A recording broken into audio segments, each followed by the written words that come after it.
E eu lembro bem, eu estava na casa da minha sogra, ela tinha 8 meses. Acho que foi um dos dias mais difíceis da minha vida, porque eu quase vi minha filha ir embora mesmo. Eu vi que ela estava assim, Caramba, sem cara. respirar, 8 meses, um bebezinho ali, né? Nossa primeira filha, tem tudo isso.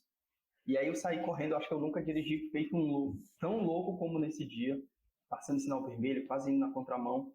Mas ainda bem que a gente estava próximo de um hospital, e chegando lá eles fizeram todo o tratamento e ela ficou bem.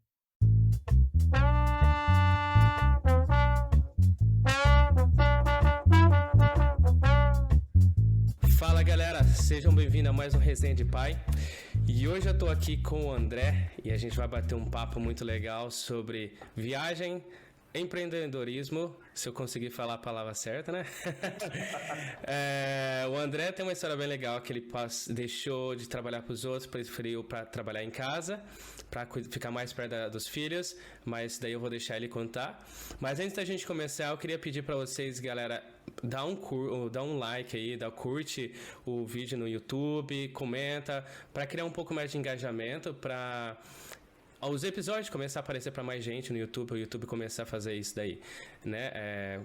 Disseminar a palavra aí pra galera.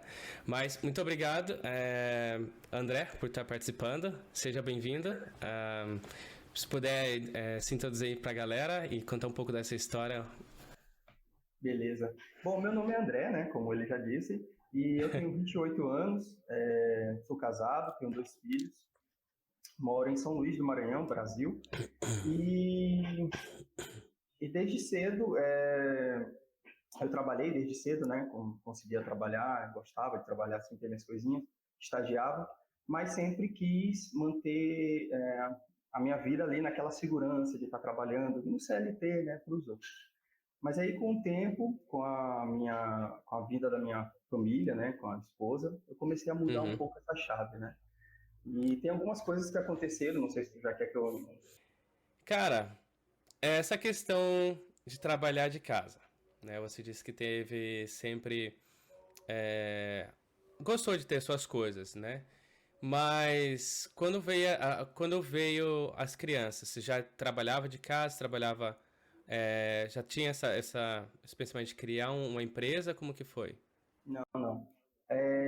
Quando veio a minha primeira filha, quando a minha esposa estava grávida da minha filha, eu estava trabalhando num grande supermercado aqui da região. E é um supermercado que ele tem vamos dizer assim, uma forma de trabalho agressiva, que você tem que trabalhar final de semana, que você não tem muito tempo para a família. E eu lembro que ela foi fazer a ultrassom da minha filha, né? E eu não pude participar porque eu estava lá trabalhando. E depois ela me mandou o vídeo dos batimentos cardíacos, como ela estava emocionada. E o que mais me pegou, assim, foi eu não estar ali, né? Eu tive que ouvir os batimentos cardíacos da primeira vez da minha filha pelo celular. E isso me impactou muito. Eu lembro que eu saí da sala, um escritório enorme, fui pro banheiro, chorei horrores. E disse, cara, será se é isso que eu quero? Será se é exatamente assim que eu vou estar participando? Se ainda nem nasceu, eu nem estou podendo participar, imagina depois que nascer, que eu estiver trabalhando mais. Então, ali, aos pouquinhos, aquilo ali foi entrando na minha mente que eu devia fazer alguma coisa. Mas, como eu te falei, eu sempre tive muito essa questão da segurança. Não, eu empreender, isso nunca entrou na minha cabeça. Não, eu tenho a segurança aqui, estou ganhando pouco, mas tenho o meu todo mês. E aí eu estava trabalhando e ao mesmo tempo eu não estava satisfeito de estar ali, né? E eu participei de um seletivo de estágio. Eu estava no CLT, trabalho, plano de saúde, alimentação, e participei de um estágio. E passei nesse seletivo. E aí eu falei para minha esposa, será que vale a pena? Eu vou trabalhar menos, vou ganhar o mesmo, o estágio era muito bom, ia ganhar o mesmo tempo que eu estava trabalhando no CLT, mas eu vou ter mais tempo livre. Então, assim, minha família toda foi contra, que é isso, vai sair disso, vai para um estágio, não tem nem segurança. Mas eu decidi, eu pedi conta, acho que foi uns 2 dias depois, e fui para esse estágio. E aí começou a ficar assim melhor, eu estar com a família ali mais próximo, minha filha nasceu, porque a estágio uma carga era menor. O estágio era numa empresa de outros estagiários, uma central de atendimento de estágios e aprendiz, que aqui tem, né, no Brasil. Na verdade, é o maior agente do país disso. E aí eu comecei a estagiar lá e foi muito bom, eu tive uma experiência incrível, até com outras empresas. E aí com 6 meses eu fui efetivado. Então acabou que deu certo, meu tiro no escuro deu certo. Legal, legal. E... Mas era estágio em qual área que você fez naquela época? Eu era da parte de atendimento mesmo, comercial, como se fosse um comercial. Uhum, Mas ainda trabalhando lá na empresa normal. uhum, E aí a minha esposa, ela sempre gostou dessa parte de design, ainda não era muito a parte de marketing digital. Então ela começou com o trabalho da faculdade, ela é formada em Relações Públicas pela Universidade Federal daqui. E durante a faculdade, ela começou a fazer um serviço para um restaurante. E ela fazia ali tipo um bico, né? Meio com social media, mas era só ela. Aí depois o restaurante indicou para outro lugar, que foi indicando para outro, ela começou a aumentar a demanda, ela disse: André, me ajuda aqui. Eu comecei a ver, eu nunca fui assim muito da área, mas eu comecei a ver que eu gostava daquilo ali, né? E eu sou uhum. formado em administração. E eu comecei a ajudar ela. Então começou com o bico, depois foi ajudando já nas contas da casa, mas ainda assim eu estava lá no meu trabalho. E aí veio a pandemia, eu comecei a trabalhar muito de home office em casa, e aí Sei. eu comecei a ajudar mais ainda ela. E aí chegou no momento que eu disse, tenho que escolher. E Uhum. ela sempre foi muito assim, de empreender, vamos fazer o nosso negócio, vamos ter o nosso negócio. E eu disse, cara, eu quero ter mais tempo com meus filhos, eu quero ter tempo mais com minha família. E isso aqui tá vendo que tô vendo que tá dando resultado? Vou nessa. E mais uma vez eu dei um tiro no escuro. Eu disse, cara, eu estava 5 anos na empresa, tinha a possibilidade de ser promovido e tudo, mas eu vi que era a oportunidade que eu tinha. E aí eu pedi Entendi. conta e fiz a minha empresa. E, mas eu quero voltar um pouquinho lá atrás, assim. Essa parte, inclusive, essa parte eu me identifiquei bastante. Ver, falando sobre você viu a ultrassom da sua filha. A sua filha, ou foi o menino, ou foi o A seu filha, filho? filha. A sua Ela é a mais filha. velha. Ver a sua filha, o batimento cardíaco pelo celular, eu me identifiquei muito porque foi bem assim com meu filho. Não porque eu estava trabalhando, mas a gente estava em uma situação diferente, eu e minha esposa. Ela estava ela estava na Itália fazendo, na verdade, estava na Itália fazendo o processo de cidadania italiana dela. Ela foi grávida, a gente descobriu que ela estava grávida uma semana antes dela viajar. Daí passado o primeiro ultrassom, o primeiro batimento cardíaco eu escutei pelo celular também. Olha aí. Eu falei, caramba, mas mesmo assim me deu aquela coisa, putz, eu queria estar junto e tal. Mas é a vida, né, cara? Sim. Eu queria voltar um pouquinho antes, assim, pra gente não avançar muito. Mas como foi a sua criação, por exemplo, assim, com o seu pai, com a sua mãe? Eles eram empreendedores ou tinham essa mentalidade empreendedora? Para você, depois de um tempo, começar a ter essa virada de chave aí na sua cabeça? Ou só foi meio que um ponto fora da curva ali? Na verdade, foi mais não foi muito a família, né? Eu Uhum, fui criado muito pela minha avó e pelo meu pai. Eu tenho uma referência muito boa de uhum, paternidade. É alguém que eu me inspiro, como eu sempre digo para ele, acho que se eu for legal. 50% do que como pai como você eu já vou ser um pai excelente. Mas assim, eles meio que sempre foram. A gente nunca foi de condição muito boa, sempre foi ali a classe média, e eles sempre tentaram empreender, ter o negocinho deles. Mas eu acho que não foi essa referência para Uhum, eu empreender. Foi mais a minha esposa, foi mais mesmo entendi, quando eu tive a família. Mas assim, entendi, de criação realmente eu tenho muito a inspiração do meu pai, por mais que ele não tenha essa veia de empreendedor, mas como uhum, pai eu tenho muito. sei, sei. Você pode... Tá, depois eu quero voltar nessa questão da inspiração que você tem pelo seu pai, que eu fiquei curioso agora. É... Assim, quando você começou a trabalhar, a trabalhar de casa, como você disse, não foi nada estratégico, nada programado, pensado. Não, eu tenho minha filha, agora eu quero trabalhar só de casa, e foi uma coisa que foi acontecendo. E você chegou a se preparar financeiramente? Como que foi isso para fazer Não, essa virada? Não? eu não cheguei. Foi assim, muito impulso. Às vezes eu tenho uns baques na minha vida, não parece que tudo deu certo, quem me dera, mas às vezes tem uns baques exatamente por isso.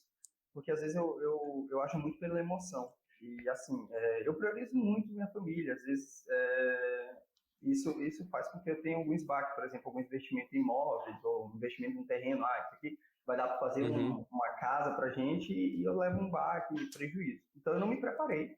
Eu realmente disse, não, para dar certo. É como uma frase que eu vi recente, não sei se você já ouviu essa frase chamada queimem os navios. Conta uma lenda que um explorador espanhol, ele chegou para conquistar o México e os soldados dele não queriam sair dos navios porque eles estavam com medo, então eles queriam ficar ali nos navios que estavam em segurança. Então ele disse, vamos queimar os navios, porque ou vocês atacam ou fazem isso, ou vocês morrem. Então a gente tem meio que essa filosofia de vida, eu e minha esposa. Ou é isso, não tem plano B. A gente vai fazer isso, não der certo, a gente vai quebrar a cara e vai fazer de novo. Eu não me preparei.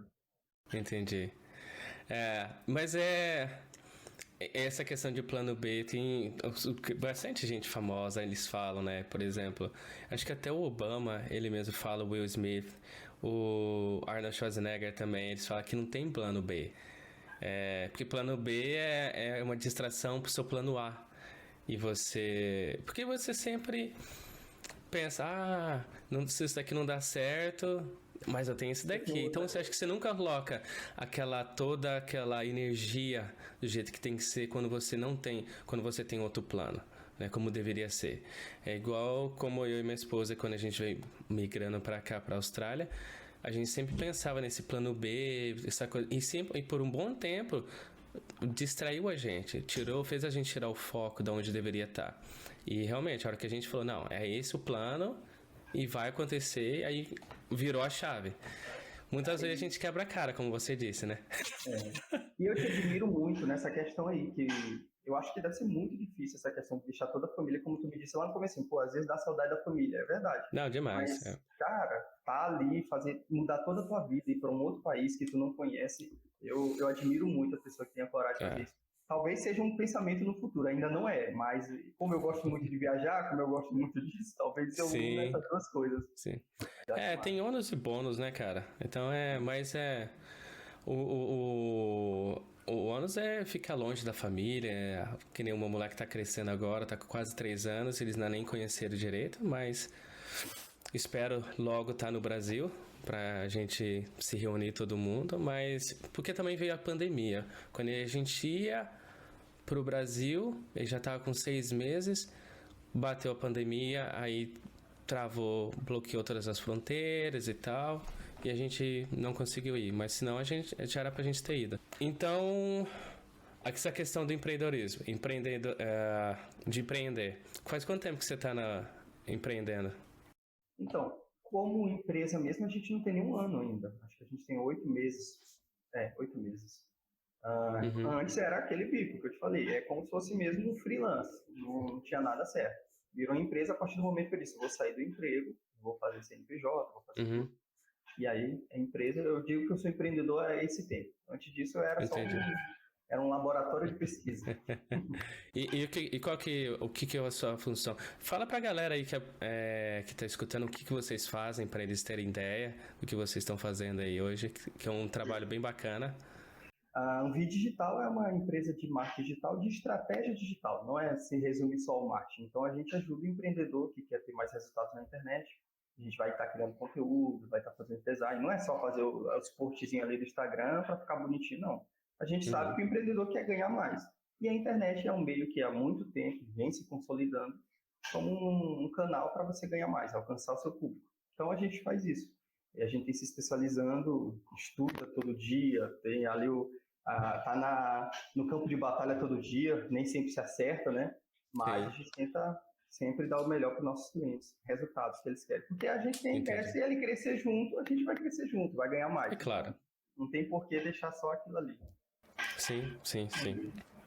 Exatamente. E desde então, você acha que... E daí, logo depois veio aquela questão do... Mas quando também você deu esse pulo do navio, você também já tinha essa... Foi porque já estava aparecendo muito trabalho ou porque também em algum momento você também percebeu, se eu trabalhar, ter minha própria empresa, talvez eu tenha mais tempo para os meus filhos? Foi as duas coisas. Foi as duas coisas. eu percebi que eu estava trabalhando dobrado. Então, eu trabalhava o serviço ali, às 8 horas por dia, já não estava em casa, já não olhava meus filhos. E chegava em casa, eu tinha que dar as demandas da empresa, e estava crescendo. Então, no momento que eu vou ficar com meus filhos? Então, eu disse, não, tem que ser, eu tenho que escolher, porque senão não cresce, nem um momento, nem outro. Nem um momento com os filhos, nem a própria empresa não vai crescer, então, é isso. Sim. E qual foi o seu maior medo nisso, cara? Meu maior medo nisso foi realmente não dar certo. E eu ter escolhido errado.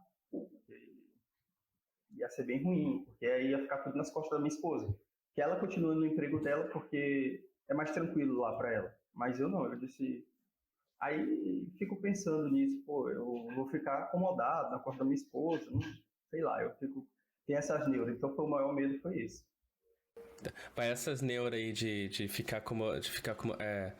Essas neuras aí você já não tem mais? Não, hoje não. Não. Realmente eu mudei muito a cabeça quanto a isso. Porque realmente eu tinha muito isso, eu preferia a segurança. Então eu prefiro estar querendo muito menos, mais certinho, do que não saber quando que eu vou ganhar e quanto. Mas até que eu acostumei rápido. Mas assim, mas é que porque quando a gente tem criança também é diferente, né, cara? A gente prefere, a gente não se importa, a gente ficar ali passar um perrengue, mas quando tem criança, a história é outra, né, cara? Isso é verdade. Eu acho que pesa mais. Sim, tem uma responsabilidade maior. Sim. Então, e ainda mais isso, a questão da minha filha, por exemplo, como ela é alérgica a leite e ovo, ela tem uma alimentação totalmente diferente, porque muita coisa na nossa vida, por mais que pareça estranho, tem leite e ovo. É incrível. É tipo trigo, tipo glúten, essas coisas. Então, a maioria dos produtos. Então, ela tem que tomar um leite diferente, ela tem que tomar uma coisa diferente, que acaba sendo de um custo muito mais alto. Aí tudo isso me preocupava. E me diz aí como que vocês descobriram que ela é uma intolerância à lactose ou não? Porque tem ovo. Ovo não vem do leite da lactose, então. Não é. Não é intolerância. Muita gente confunde isso. Por exemplo, eu sou intolerante à lactose. Se eu comer muita coisa com leite, eu vou sentir uma dor de barriga, mas eu posso tomar um remédiozinho, tudo bem. O dela é totalmente diferente, é uma alergia. Ela, no caso, se ela tiver o contato com leite ou ovo, ela vai começar a ter uma alergia imediata que começa a fechar, o organismo começa a inchar ela, o pescoço, então ela não vai conseguir nem respirar. Então até o alergista dela indicou adrenalina, igual dos filmes mesmo, que coloca ali no coração, de tão sério que é a alergia dela. Exatamente. E a gente descobriu, porque eu, desde criança, tinha um histórico meio ruim de saúde. Eu tinha asma, eu era uma criança muito enjoada. Então, acaba que essas coisas passam, é incrível. Eu falo pra minha esposa, às vezes o meu menino tá com alguma coisa, eu falo... eu acho que ele tá com isso. Ela fala, mas como você sabe? Eu falei, não, é porque ele é meu filho, então tem a questão da hereditariedade, né, cara? Exatamente. As coisas boas são mais difíceis de passar, mas as ruins de doença, meu parceiro, é muito mais fácil. Então, desde que ela nasceu, a médica já acendeu o alerta. Não, ela pode ter alguma coisa igual ao pai. E aí, eu não lembro bem o que foi a gente pensar que ela poderia ter alergia a leite. Ela começou a tomar já, assim, do momento que ela parou de amamentação da mãe, ela começou a tomar um leite para evitar a alergia, mas ainda assim era um leite. E aí chegou um momento que a médica disse, tá tudo ok, vamos dar um leite normal para ela. E no momento que ela tomou, ela começou a vomitar, começou a tossir, começou a ter uma alergia. E eu lembro bem, eu estava na casa da minha sogra, ela tinha 8 meses, acho que foi um dos dias mais difíceis da minha vida, porque eu quase vi minha filha ir embora mesmo. Eu vi que ela estava sem respirar, 8 meses, um bebezinho ali, né? Nossa primeira filha, tem tudo isso. E aí eu saí correndo, acho que eu nunca dirigi feito tão louco como nesse dia, passando sinal vermelho, quase indo na contramão. Mas ainda bem que a gente estava próximo de um hospital, e chegando lá eles fizeram todo o tratamento e ela ficou bem.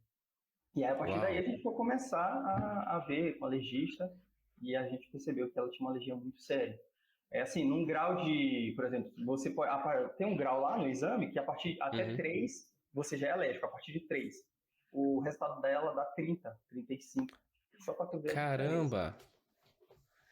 E você falou, ela falou do leite, mas aí daí ela foi comendo, aí vocês ficavam sempre mais cautelosos e ficavam observando conforme ela ia comendo e tendo a reação. Foi a Não, mesma coisa. Pode falar. aí o médico, ele já passa todos os exames para ver se ela tem alergia a mais alguma coisa. E aí descobriu que ela também tinha alergia ao ovo. Só que o do ovo é mais tranquilo. Mas ainda Como assim é a é uma do complicação.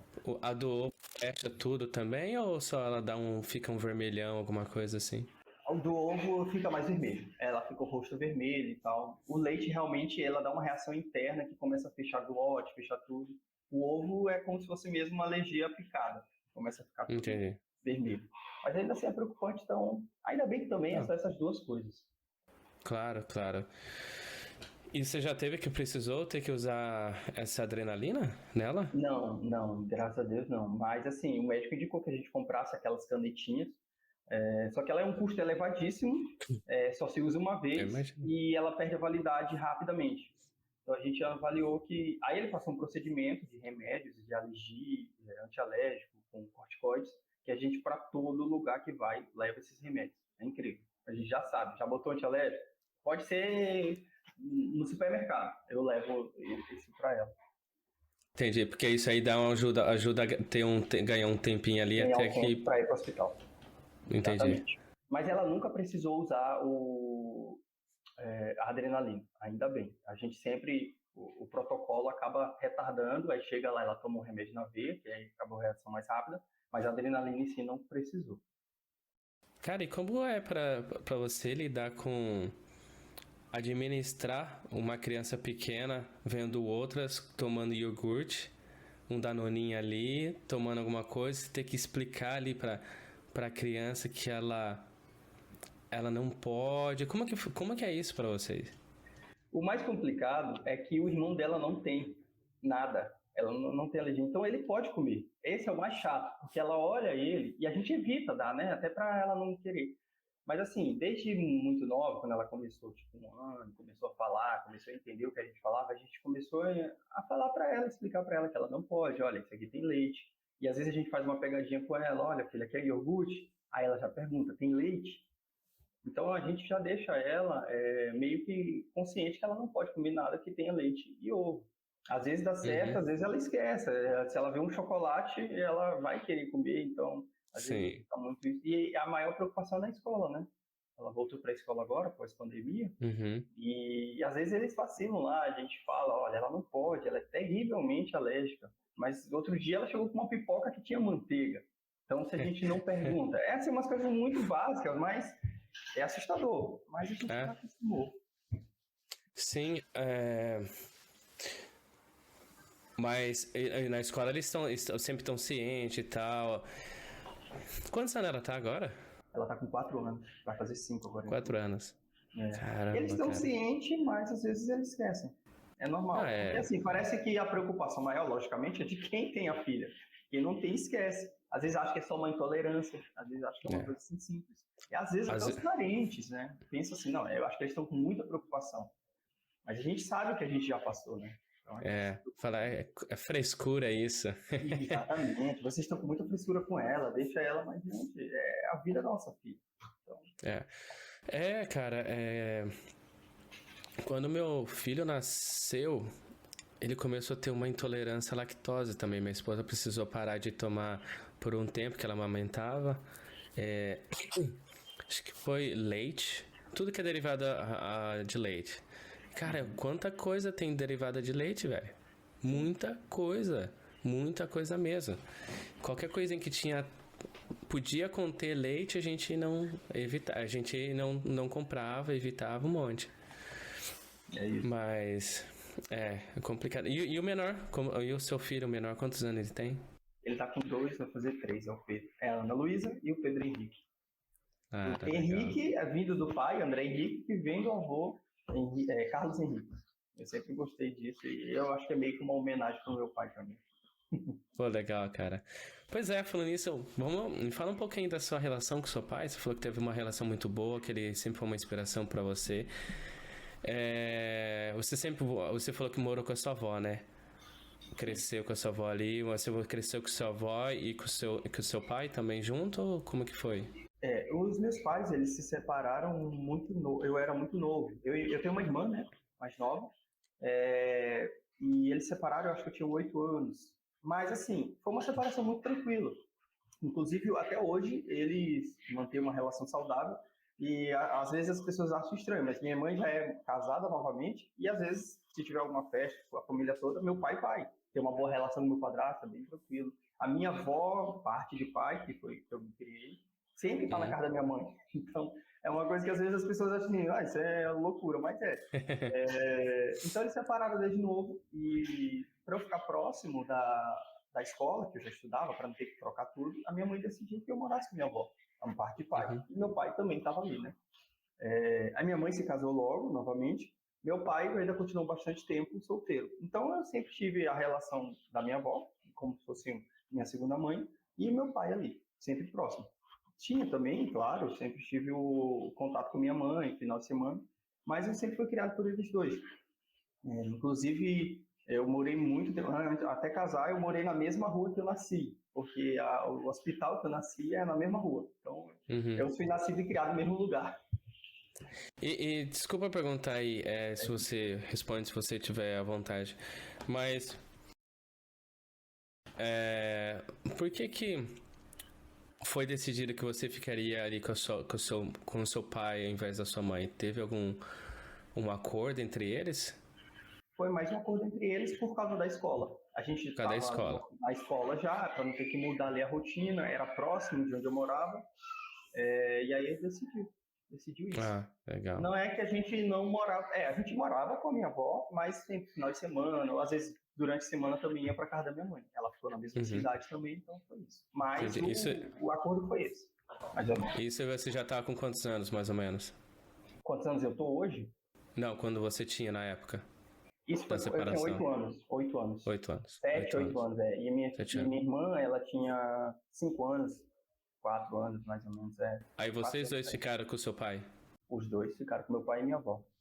Legal, legal. Acho que também foi uma vontade da minha própria avó. Ela era muito apegada a gente, né? Únicos netos, não sei como é que é a sua relação, mas se tu lembra, mas a avó e avô têm um carinho muito grande por netos, né? Então acaba querendo ficar. Eu morei também, eu cresci a minha vida inteira também com a minha avó. Mais uma coisa incomum.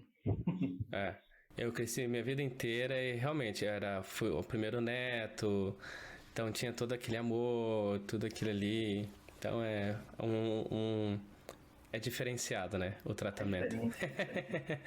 É bem diferente. E você fala que admira muito seu pai, como que era essa relação sua com ele?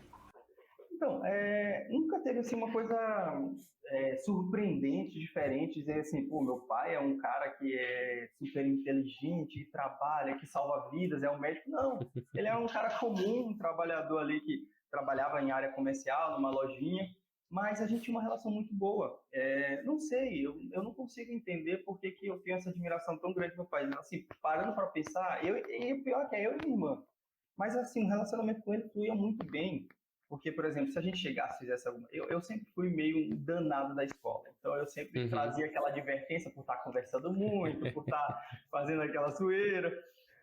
E assim, ele conversava com a gente. Outro dia, a gente estava no almoço, lá na casa da minha avó, e eu disse, cara, a pior parte não era de ter a briga, era ouvir do meu pai, que ele estava chateado. Ele não batia, ele não brigava, mas a conversa dele fazia que a gente se sentisse tão mal por ter feito aquilo ali errado que eu achava incrível. É interessante demais. Mas, pô, assim, o cara ele ia ali e pegava na ferida mesmo de vocês. Ele tava chateado e tal, ele não batia, mas parecia que doía mais do que bater. Pô, me bate logo, é mais fácil. Mas isso era uma estratégia dele? Hoje você conversa com ele e você pensa, essa chateação era real mesmo ou era só estratégia para vocês? É dele.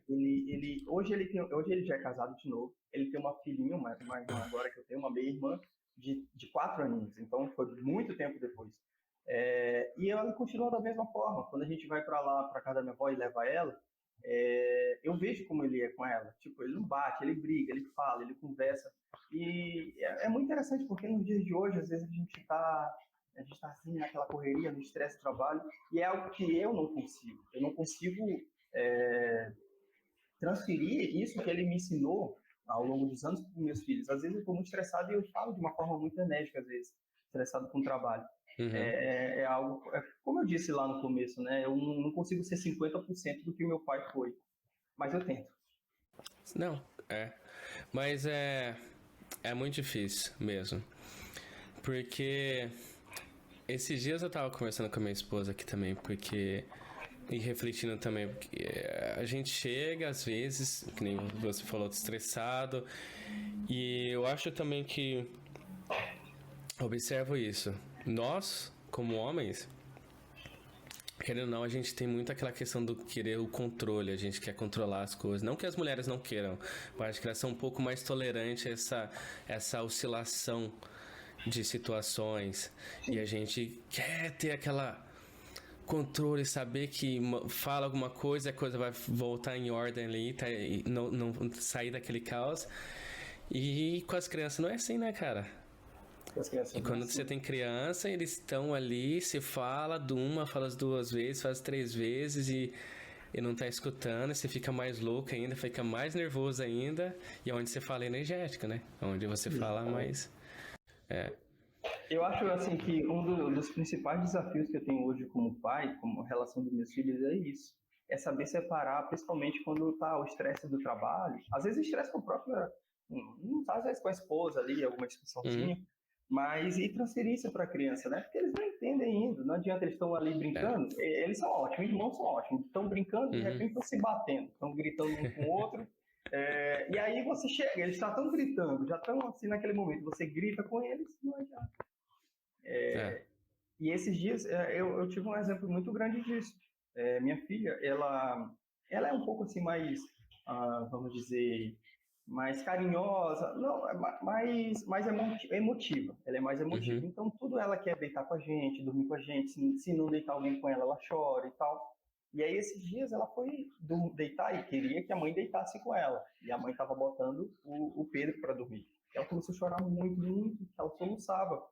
E aí, eu cheguei já estressado, eu estava terminando um trabalho, cheguei estressado, gritei, aí eu vi que ela chorou mais ainda. E aí, eu parei e pensei, pô, não vai adiantar isso.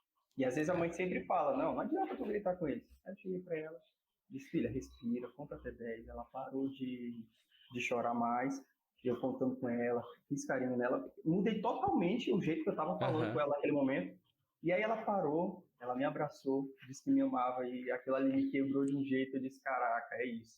E o mais incrível ainda, que me fez até chorar depois, é que uns 2, 3 dias depois, ela me falou, sabe que ela contou para a avó dela, a mãe, que o pai dela ensinou ela a respirar quando ela estivesse chorando. E aí eu fiquei assim, caraca, é isso. Uau.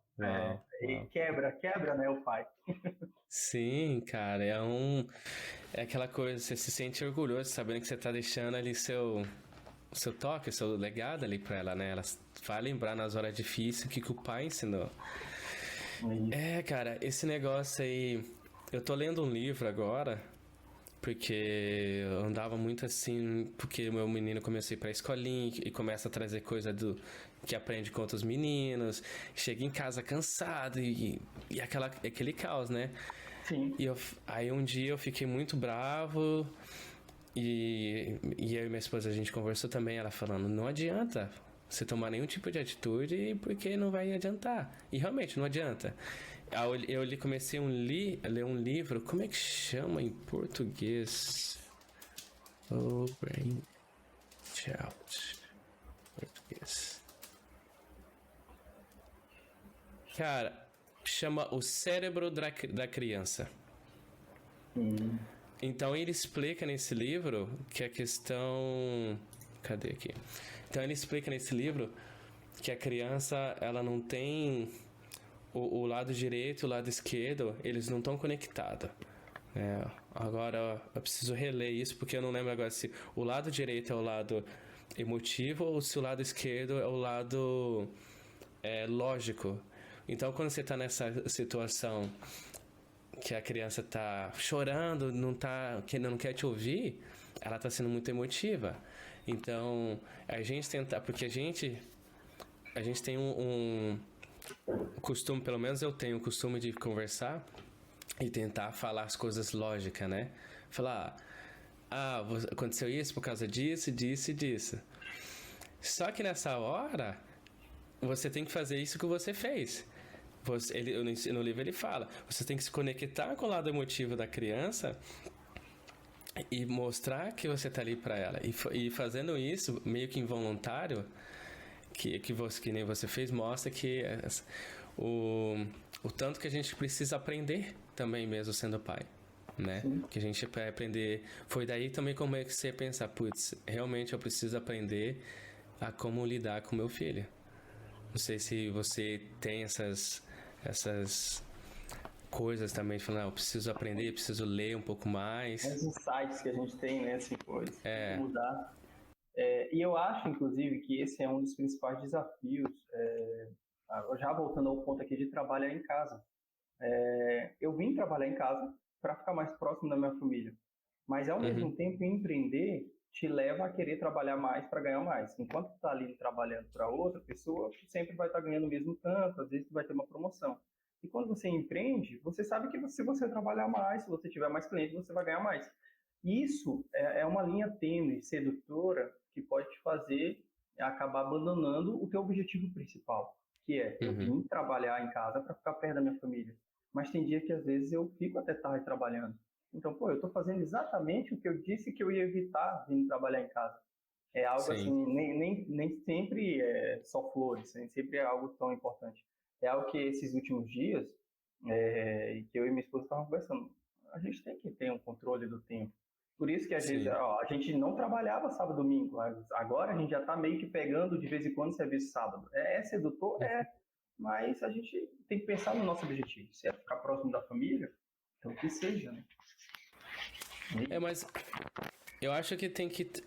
Eu concordo, eu não sou empreendedor ainda, quero muito ainda fazer, mas eu encaro, por exemplo, o podcast como se fosse um negócio, alguma coisa tem que ter uma estrutura, né? Você tem que trabalhar, colocar uma energia, porque eu sou sozinho.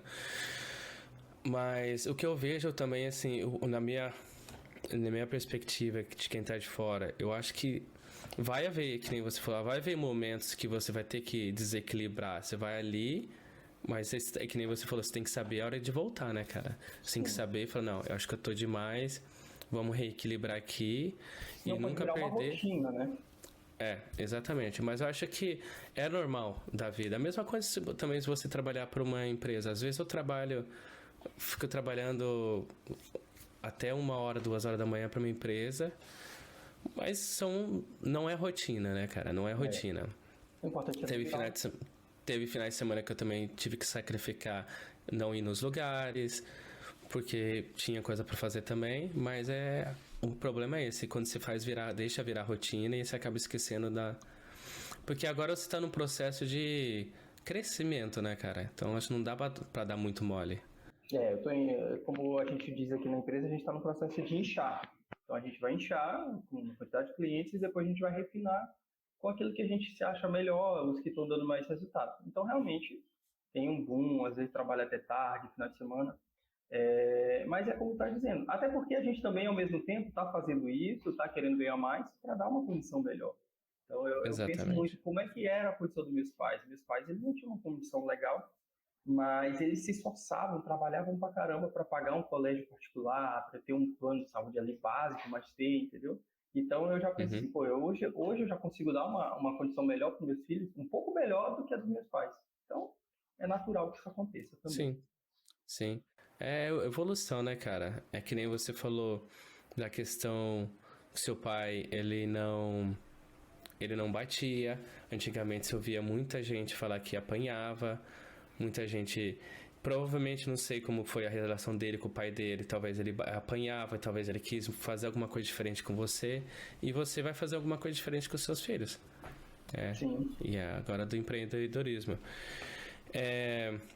Mas não só de empreendedorismo, de trabalhar, vive o homem, né? Você também faz umas viagens aí, dá umas dicas de viagem pra galera. Como que...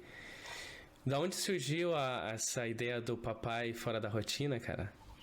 Bom, eu e minha esposa, antes, quando a gente começou a namorar, acho que foi em 2010, Na verdade, eu sempre gostei de viajar, mas não viajava assim, viajava para o interior, ali, Sim. para o de Rio, que minha família tem muitos parentes no interior do estado, mas eu sempre gostei muito, muito de viajar. E aí, quando eu comecei a namorar com minha esposa, a gente começou a viajar também e casou, continuou isso. E quando veio as crianças, a gente disse que deve continuar da mesma forma, não tem por que mudar.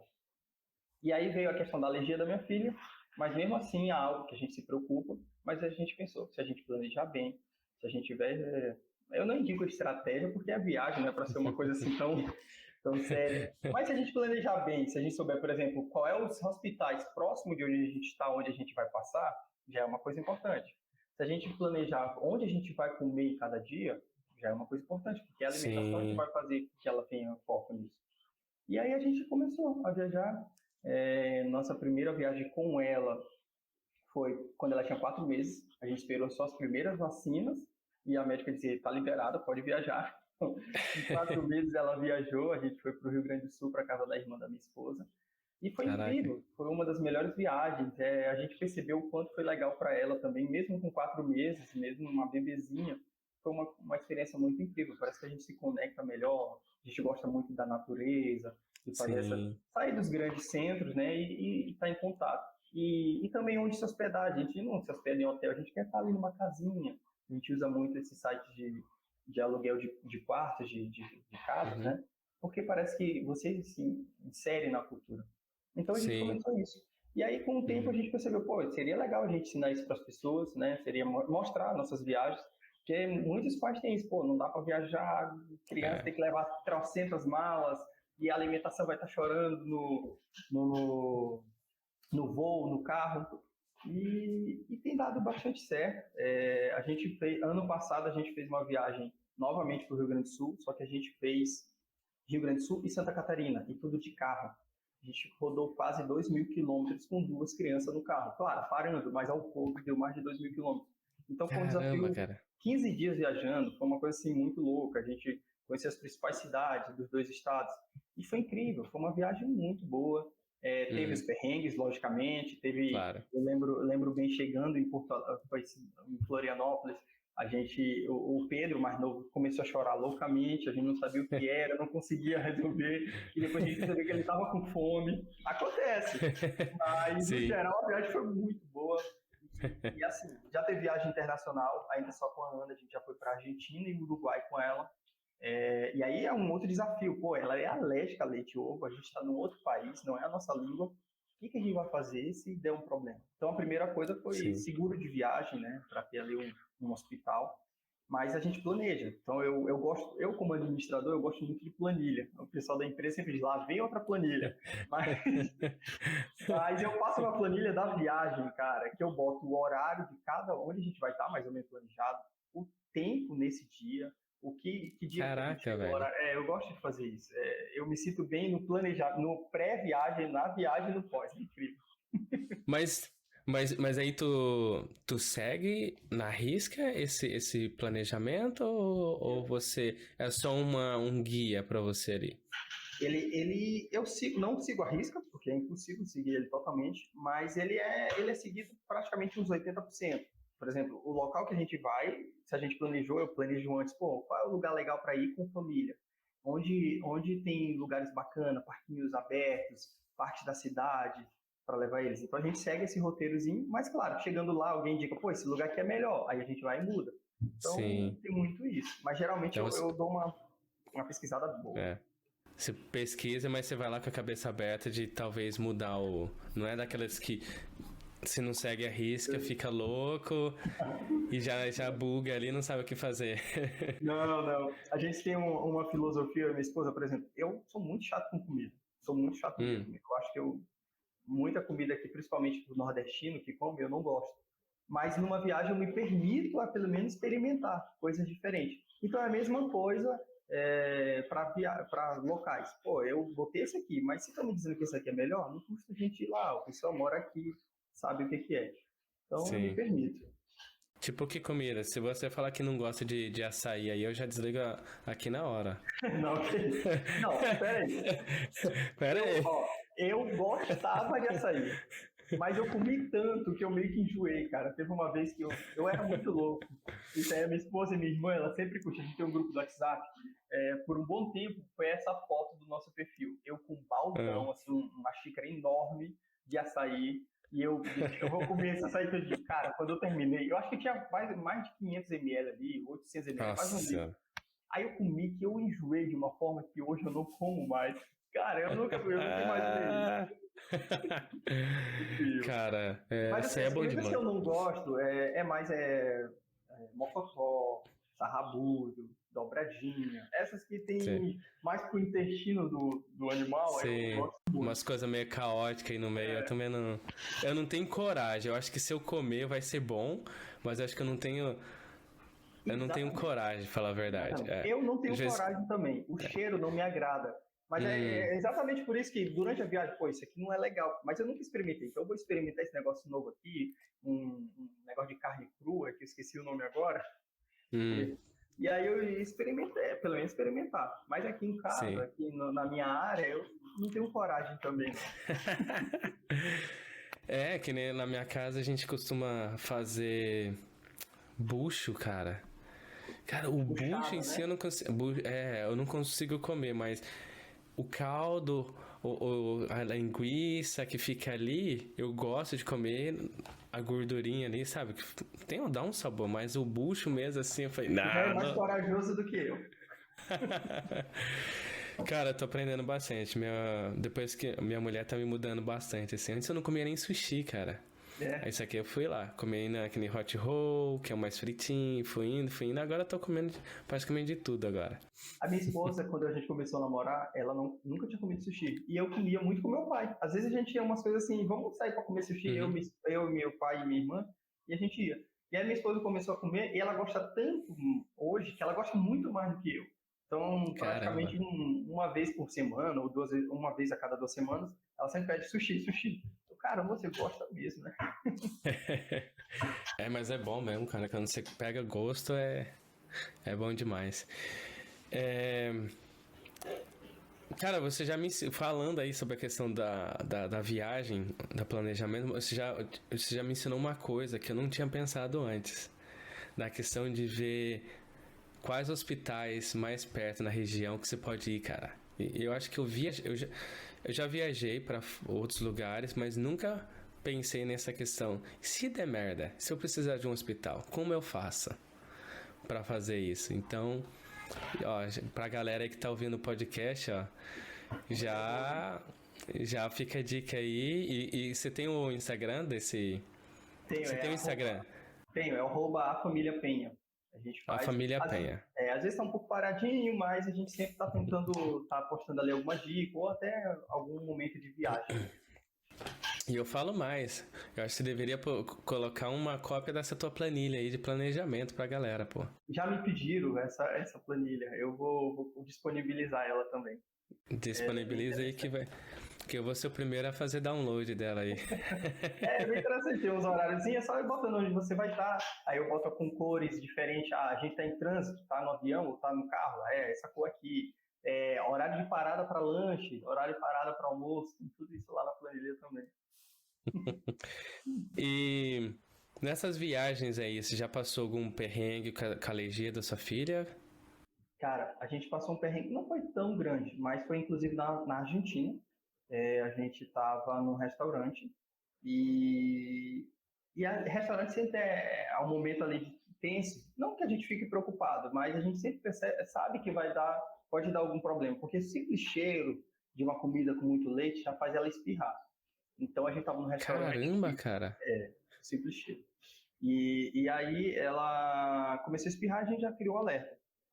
E aí depois ela começou a tossir. Já é o segundo momento, porque a garganta pode estar querendo fechar. E aí a gente se preocupou. Aí a gente deu logo antialérgico, deu o combo, né, que a gente tem do antialérgico Uhum. e o corticoide. E aí a gente ficou naquela. Aí eu já estava abrindo coisa do seguro viagem, para saber onde é que tinha um hospital.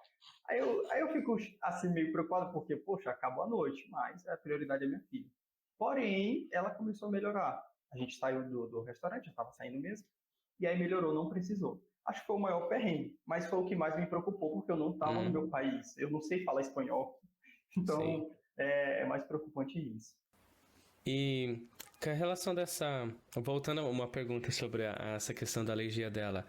Porque eu tenho amigos aqui em que as três... Têm 3 filhas. As 3 filhas têm um certo tipo de intolerância à lactose e outros derivados.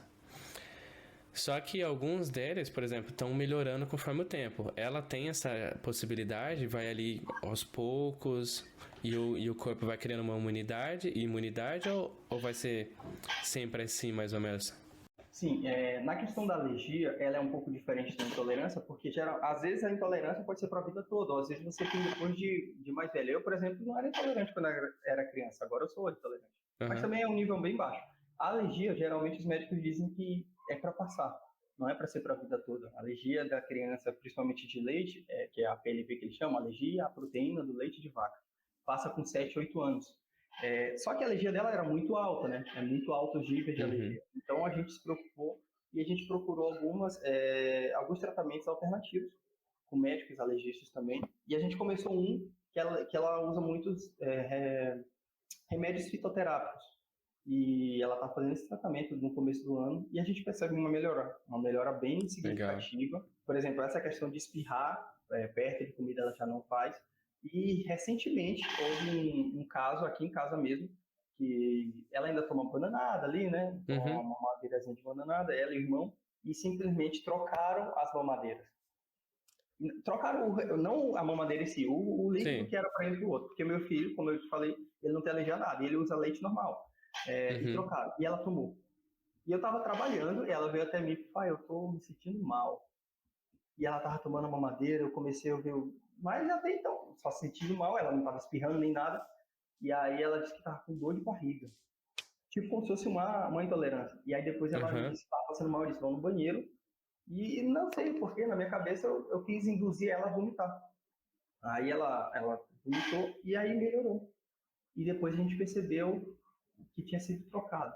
Ou seja, um caso que ela ingeriu leite, ela não começou a espirrar, não fechou, teve como se fosse uma intolerância mesmo. Tá meio que mudando a alergia dela, já como se fosse intolerância. Entendi. E a gente achou incrível e que bom que tá melhorando, né? A situação dela. Deve ser um tratamento longo, né? Porque deve ser, ela vai os dosezinhas ali para o corpo acostumando, acostumando e uma hora, talvez, como você falou, talvez não elimine tudo, mas fique essa intolerância que vai dar um desconforto ali na barriguinha dela, mas é melhor que fechar a glote, né? Porque é um paraíso. E assim, o remédio, na verdade, é para fortalecer o estômago dela. Como a médica explicou pra gente, a intolerância, por mais que por toque também dê, a intolerância, a alergia começa tipo a intolerância. Ela começa ali na barriga e vai expulsando os anticorpos, acho. Eu não sou médico, eu não sei te explicar bem, mas ele disse que é isso. Que fortalecendo o estômago vai melhorar o sistema imunológico dela para essa questão da alergia também. Entendi. E... Cara, e a questão da viagem, quais outras dicas você dá para os pais aí que estão sempre tentando arrumar uma desculpa para não viajar com as crianças? Falando isso, você já foi acampar? Vocês acampam? Não, tenho muita vontade. Assim, a gente não acampa em si, mas, por exemplo, a gente ficou uma vez em um chalé que era num lugar mesmo como um camping, e eles alugam barraca. Só que a gente ficou no chalé. Por causa das crianças, a gente viu que poderia ser melhor, às vezes, a questão de mosquito, mas a gente tem muita vontade, porque, principalmente a minha esposa, ela gosta muito da parte da natureza. Eu gosto de qualquer viagem, mas ela sempre foca para a gente viajar, parte de ecoturismo mesmo, fazer assim, essa pegada mais natureza. Eu acho incrível, de qualquer forma, mas não acampamos ainda, não. Cara, você tem que acampar. Você falou que você viajou com a sua menina com 4 meses, a gente foi acampar. Então, tinha 3 meses. E a gente se surpreendeu, porque a gente achou que era uma época que o Theo não tava dormindo muito bem em casa. E daí a gente pensou,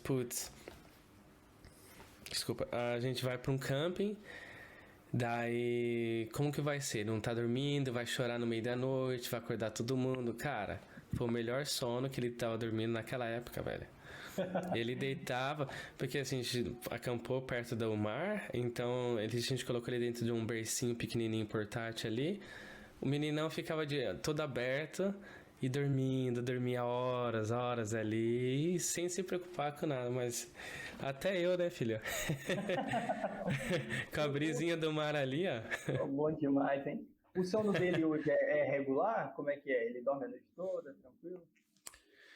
Tem noite. Tem noite que a maior parte do tempo hoje ele tá dormindo a noite inteira, mas tem uns dias aí agora que já tem uns dias que ele tá acordando durante a noite. Tem vezes que é engraçado, que chega, por exemplo, 1 hora da manhã ou 2 horas ele começa a acordar. Daí todo dia. Aí ele fica doente, acorda também, mas fora isso, ele dorme bem. O seu mais novo, ele tá dormindo bem? Tá, hoje ele dorme bem. Assim, ele é engraçado, porque quando ele começou, assim, os primeiros meses dormindo mais longe da mãe, ele dormia sozinho e dormia a noite toda. Aí chegou um momento que eu acho que ele começou a adoecer também, começou a acordar muito de madrugada. E aí volta agora, assim, por época, né? Hoje ele tá dormindo bem a noite toda. Mas isso aí é um ponto importante que tu falou aí do acampamento, porque, por exemplo, nessa viagem que a gente fez, que foi a mais longa, ele estava na época de não dormir legal, de acordar muito durante a noite. E era uma preocupação nossa. Pô, a gente vai estar ali viajando, conhecendo vários lugares, se cansando o dia todo, de noite a gente quer dormir. Mas a mesma coisa, dormia tranquilamente. Nossa, que sono perfeito é esse desses dois. Porque eu acho que às vezes a criança está ali tão informada dentro de casa, está só no celular, no computador, faz na televisão, brinca aqui e ali, mas não consegue se exercitar. Isso é um ponto importante também da viagem, né? É algo que também posso incentivar os pais. Pô, se tu tá achando que teu filho tá muito estressado, não tá dormindo a noite toda, vai e viaja com ele, pra tu ver, assim, em dias fantásticos. Sim. Cara, e não precisa ser muito longe. Às vezes você vai, por exemplo, sai da rotina, às vezes a gente tem uma praia aqui perto.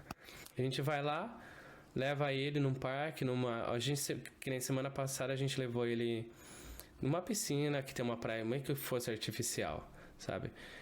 Daí nós levamos ele lá, ele brincou na areia, pulou, tava gelada a água, mesmo assim ele entrou na água, fez tudo que tinha que fazer, pegou e dormiu deitado na grama, assim, a gente colocou um paninho ali pra, tipo, piquenique, ele deitou ali, dormiu e foi, cara. Tem que sair da rotina, porque a rotina é maçante. A gente acha que é só pra gente adulto, mas para as crianças também. Tanto a mesma coisa, comida. Às vezes ele não quer comer. Aí a gente fica naquela, né? Oferece uma coisa, outra coisa aqui, isso e aquilo. Que a gente tenta manter não uma dieta, mas uma alimentação um pouco mais saudável e tal. Mas daí tentar sempre fazer coisas parecidas. E daí ele não come. Aí de repente a gente vem com alguma coisinha um pouco mais diferente, ou compra de algum outro lugar, ele vai lá e devora. Aí ele volta a comer a comida dele, normal. É aquela questão, acho que ele tá enjoado, não sabe falar que ele tá enjoado, Sim. Né? E a gente esquece que a criança também vai enjoar. Porque a gente enjoa, né, meu? Sim, só que a gente sabe falar, ele não sabe. Exatamente. Às vezes aqui, o meu filho mais novo, ele comia muito sopinha, né? Então, às vezes, davam tanto no jantar que parecia que ele começava a enjoar mesmo. É uma criança normal. Acho que até um pet, um cachorro, se você der todo tempo a mesma ração, ele vai enjoar. Imagina um ser humano, né? Mas, assim... Sim. Eu esqueci o que eu ia falar. Ah, tá. Da viagem, é isso. Não precisa ser para longe. Principalmente agora aqui no Brasil, o preço de passagem aérea tá um absurdo. Tá. O aumento tá horrível. Então, a gente, às vezes, vai para o interior, como a gente tem familiar no interior, aqui no estado do Maranhão, você sabe bem, tem muitos rios no interior, ali morros. Então, às vezes, a gente vai para lugares próximos. Ali, ó. E a minha esposa aqui também. E aí, não precisa ir para longe. Para quebrar a rotina, não precisa sair longe. Às vezes, também não precisa nem viajar.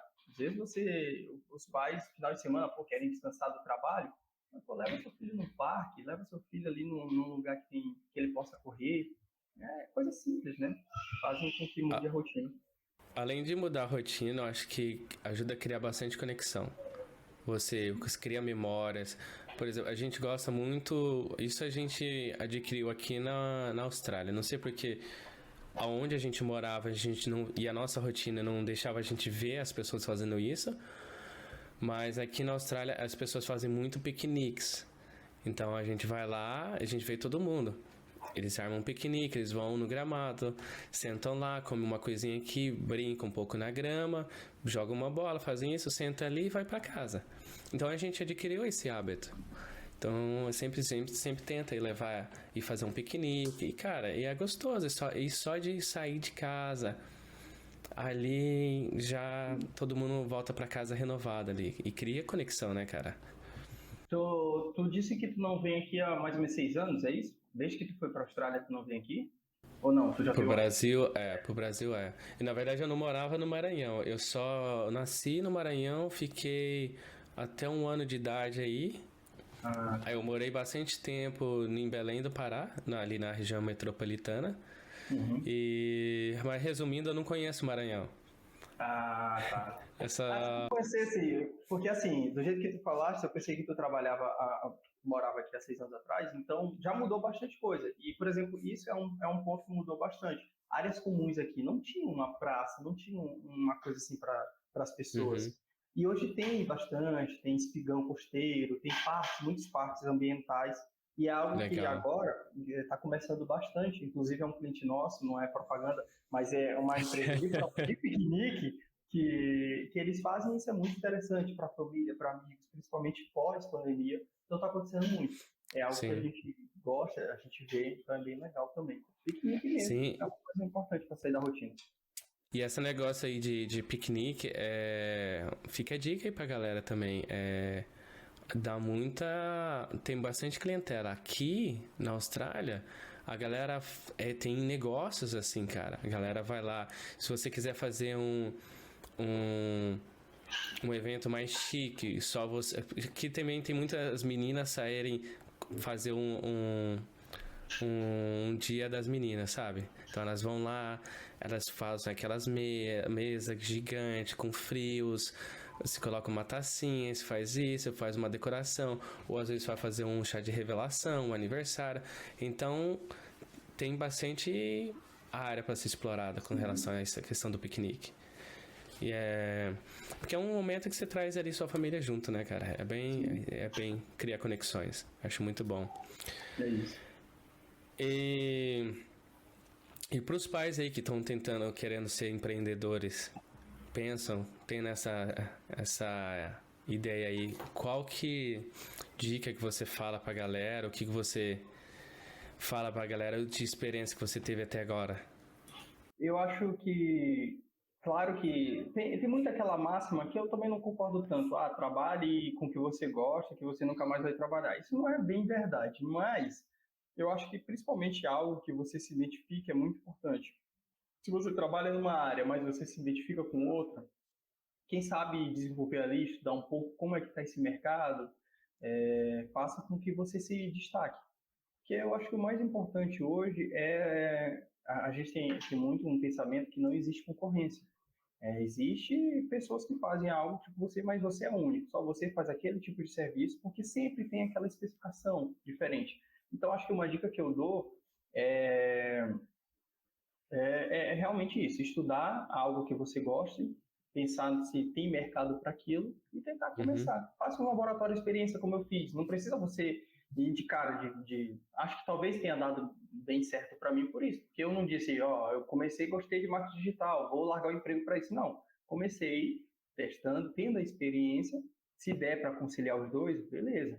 Faça os dois e depois tenta. Se você vê que aquilo aham. ali é o caminho, bola para frente. Queime o seu navio. E, mas com relação a erros, assim, por exemplo, alguma coisa que é, você acha que errou e que podia falar para outras pessoas não fazer, por exemplo, com relação à família, que você, em algum momento ali, você, além da parte do estresse, que você falou que às vezes é difícil de gerenciar, tem alguma outra coisa algum Cara, perrengue que você passou que você acha que dava para eu acho ser assim, evitado? o mais importante é isso, é a questão do estresse e a questão, acho que às vezes a criança só quer tá próximo de você, não precisa estar fazendo nada, só de estar ali, entendeu? Tira um momento, às vezes eu tô tão estressado e às vezes até minha esposa brinca, pô, tu não tem serviço? Não, eu tenho bastante serviço, mas eu quero ficar um pouquinho aqui com os meninos. E às vezes, até para assistir TV, mas estar ali próximo, eu acho que isso é muito importante. Às vezes os pais pensam que eu estou trabalhando para dar o dinheiro para eles terem uma condição legal, mas às vezes eles só querem estar perto de você. É. Então, é isso. Ou às vezes botar para dormir. Eu acho que algo que eu ainda erro às vezes eu acho que tem que evitar é a questão de ajudar a esposa mesmo, né? Pô, não é só ela responsável por botar alimentação, botar para dormir, botar banho, divida bastante.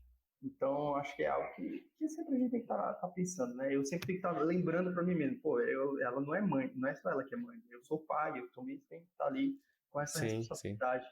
Às vezes pro pai é tranquilo, porque eu acho que eu olhei um podcast teu que o cara disse assim, mãe parece que já nasce sabendo que é mãe, já é uma coisa assim, o pai parece que tem que aprender, e às vezes ele relaxa, porque a mãe parece que faz aquilo ali tão bem, né, ela sabe cuidar do filho, aí o pai, não, pô, eu tô no momento de lazer, vou assistir o meu jogo aqui de futebol, vou jogar no computador, não, pô, eu acho que é algo que eu ainda erro, eu tenho que lembrar sempre que é uma família, é uma união, e tem responsabilidade dos dois, e eu acho que é basicamente isso. Oh, legal. E tem algum livro, algum documentário, alguma coisa assim que você acha que pode ajudar a galera a conseguir passar essa barreira desse? Porque existe um medo, né, cara? Quando você foi lá e queimou seus navios e se jogou. Mas tem gente que fica muito travada naquela coisa assim. O que é bastante... O que é de se entender, porque você tem uma família, você tem uma criança para botar comida na mesa e tudo mais. Então, é um tiro no escuro, né? Quando você não sabe onde vai parar. E como que faz, assim, pra galera vencer essa barreira aí de medo, ou tá sempre se programando, e fica sempre se iludindo desse programar, que uma hora vai vir, vou planejar e nunca faz nada? Cara, assim, de cabeça, eu não tenho lembrado de nenhum filme ou nenhum livro que me ajudou quanto a isso. Eu acho que vai muito da questão da minha esposa também. Assim, eu vejo muito pela relação com a minha esposa. Então, ela sempre foi de muito de vamos fazer. E eu era sempre, peraí, calma. Mas eu acho que a minha mudança de mentalidade foi mais com ela. Acho que tem muito a ver com a pessoa que está do seu lado, né? Como tu disse, tu falaste até um pouco da tua esposa também. E eu acho que tem muito isso. Se os dois forem muito iguais, as coisas não vão andar. É bom que sejam diferentes mesmo, que seja uma emoção, uma razão. E hoje, por exemplo, eu sou muito mais... Aí já às vezes muda o papel. Hoje eu sou muito mais emoção. Hoje eu quero muito mais fazer e ela é muito mais razão, principalmente quando é viagem. Se for por mim viajar, eu digo, bora. Não, mas não tem dinheiro, tem que fazer isso aqui, tem que reformar a casa. Eu, não, vamos. Mas eu acho que é muito isso. A pessoa que está do lado. Tem a questão também da espiritualidade, por exemplo, eu sou cristão, então tem muito acompanhamento do pastor, muita essa ajuda da questão de como criar família e como ser o marido ali para sua família, como ser o cabeça da família. Mas eu vejo muito esses dois lados. É você ter a atitude, mas também ter a assessoria de uma esposa. É aquela questão, não é atrás de um bom homem, tem sempre uma boa mulher, não, é ao lado dele. Se tiver uma boa mulher, você cresce. Né? Eu sou muito grato. Não é porque ela vai assistir esse podcast, não, mas assim, a minha esposa mudou muito a minha mentalidade. Eu acho que eu cresci muito por causa dela. E é isso. Entendi. Pô, legal, cara. Vou cortar essa parte aqui pra ela não escutar, pra você não ganhar almoço. Parece que você tá querendo ganhar alguma coisa aí. Ganhar alguma coisa.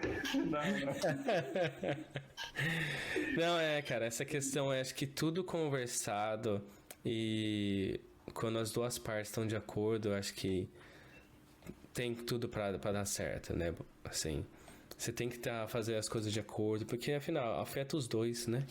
Não afeta apenas um. Porque senão, se for pra fazer só por você, fica solteiro e vai, né? Sim. Tem muita questão também, acho que também vai muito da idade. Por exemplo, eu casei muito novo. Eu casei com 23 anos. Então, mas assim, a gente sempre teve uma mentalidade, desde o namoro, a gente namorou por 5 anos, mais ou menos. Se não tá dando certo, não adianta a gente querer, vamos dar um tempo. Vamos fazer acontecer ou então parar de vez. Não tem essa questão de Uhum. tempo.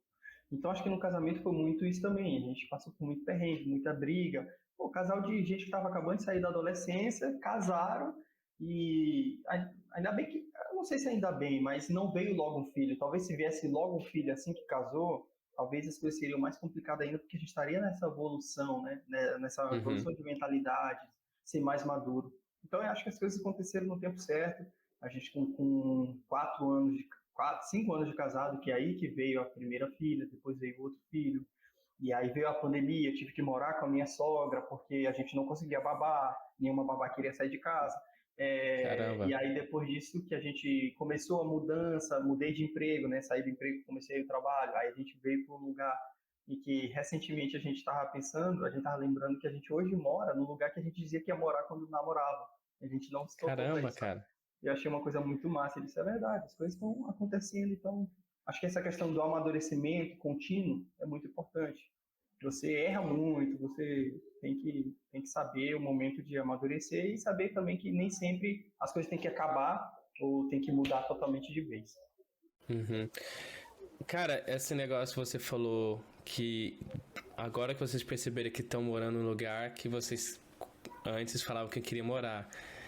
Isso é uma das coisas importantes porque, de se escrever as nossas metas, né? Porque às vezes as coisas acontecem, a gente fica se cobrando que as coisas não estão evoluindo e quando você vê, você já atingiu aquilo que você queria ou está mais próximo do que você pensou e você nem percebeu porque você não tem escrito, você não tem Sim. planejado.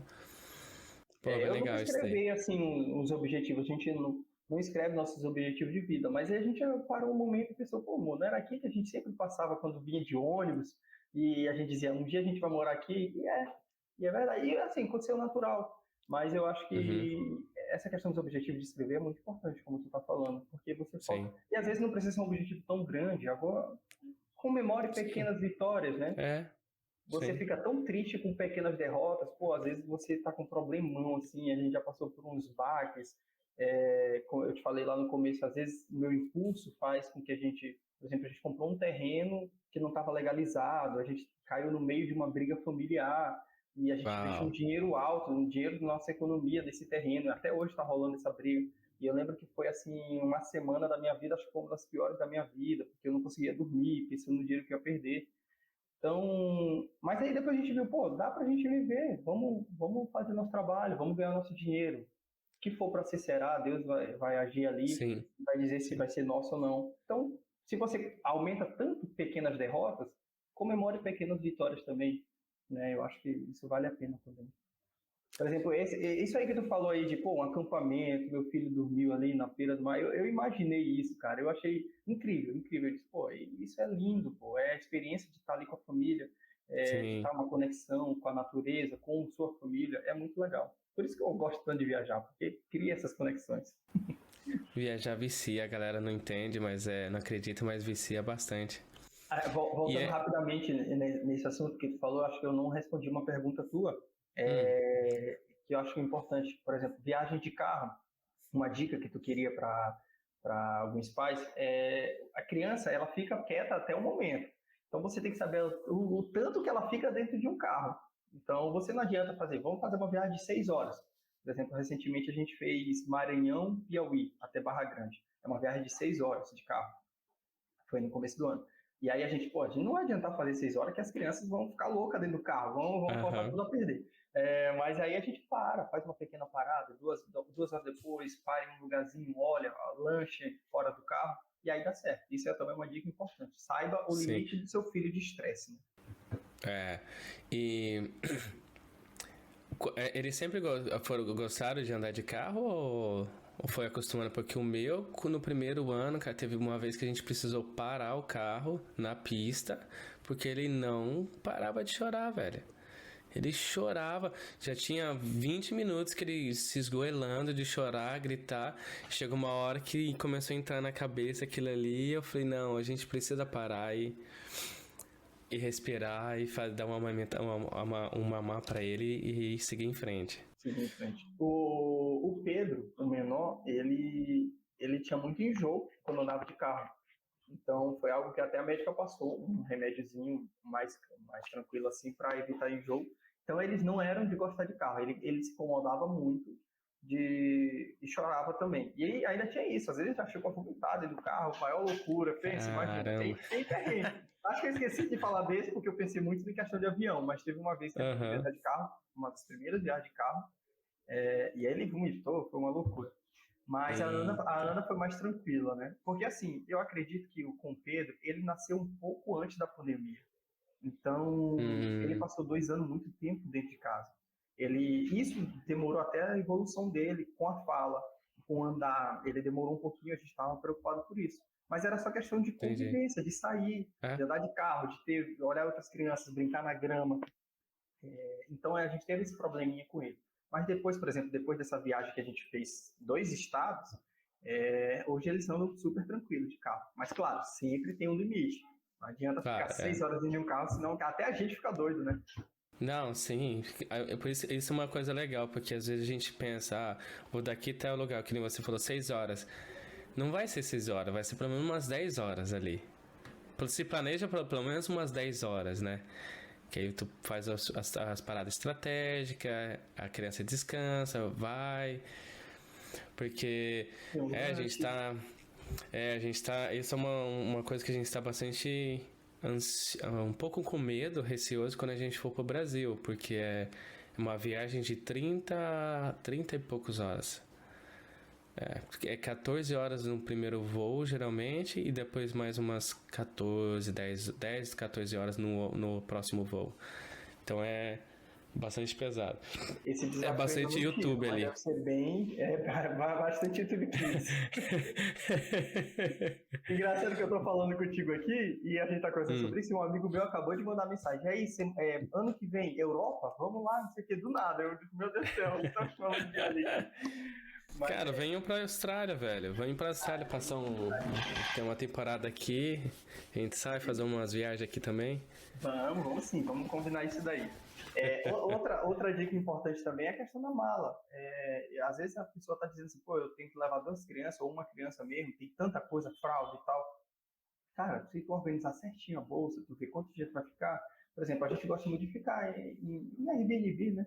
E dá para lavar a roupa ali, dá pra fazer. Não precisa levar um montoado de roupa, não precisa levar 50 pacotes de fralda. Pô, compra lá no local, faz isso, né?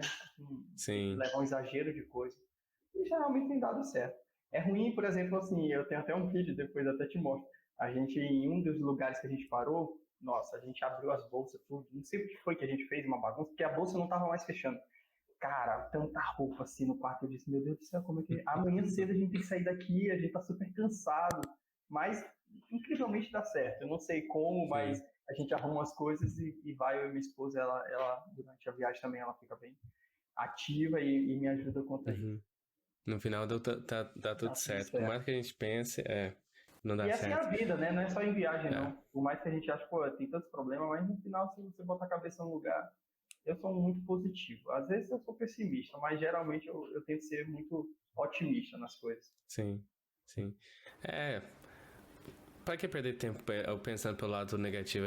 Tem tanto lado bom das coisas, cara. Às vezes a gente passa por uns perrengues, mas se você olhar, sempre tem um lado positivo de tudo, né, cara? Sim. Até mesmo quando a gente acha que não tem. Velhão, muito obrigado aí, cara, por esse bate-papo. Pô, que bate-papo legal, velho. Que bate-papo legal aí. E antes de tudo aí, deixa o contato aí da sua empresa com a sua esposa aí pra galera que esteja ouvindo, quer contactar vocês. Vocês atendem só presencial pela internet também para pessoas que estão de outro estado? Como que é? A gente tem clientes em 4 estados do país. Inclusive, lá no finalzinho do Rio Grande do Sul, a gente tem cliente. E aqui em São Luís, em Santa Catarina, a gente tem em São Paulo também. Mas a gente atende sim. Claro que quem está próximo, a gente tem um atendimento diferenciado. Por exemplo, vai lá, faz uns vídeos, se precisar. Reels, né? Porque o Instagram também precisa muito de vídeos, mas a gente atende sim. O nosso Instagram é @anvi, ANVI, Digi, de digital. Anvi, Digi. E é isso. E eu agradeço muito o convite. Tá? Foi muito legal o papo. Pô, bacana, obrigado. Mas explique pra galera o que significa Anvi, eu gostei da definição. Gostou da ideia? É super fácil quando a pessoa entende. O meu nome é André e o nome da minha esposa é Virgínia. Vi. É isso. Pô, achei bem criativo. Foi difícil o meu nome, hein? Não, é difícil. O podcast eu fiquei postergando um mês, 2 meses pra achar o nome do podcast. E assim, pela qualidade que ele é, eu acho que ele tinha que ter muito mais exibição, muito mais gente, porque é muito legal. Eu assisti alguns episódios, nossa, é incrível, é incrível. E eu tenho certeza obrigado, que se focar nisso, ele vai crescer. É aquilo que eu te falei, o que eu puder ajudar, mesmo sem cobrança, sem nada, pode falar comigo, porque é muito legal o teu projeto. Bom, muito obrigado, cara. Obrigado pelo apoio. E eu queria agradecer todo mundo também que ficou aí até agora. Não esqueçam, gente, de curtir no YouTube, curtir no Spotify, no Instagram. Me segue no Instagram, @Resenha de Pai Podcast. E no YouTube, procura por Resenha de Pai Podcast. Você procurar Resenha de Pai, pode ser que apareça outra pessoa, mas Resenha de Pai Podcast vai aparecer o nosso vídeo lá. E não deixe de se inscrever no canal, que dá uma força pra caramba pra gente. Muito obrigado aí e até mais, galera.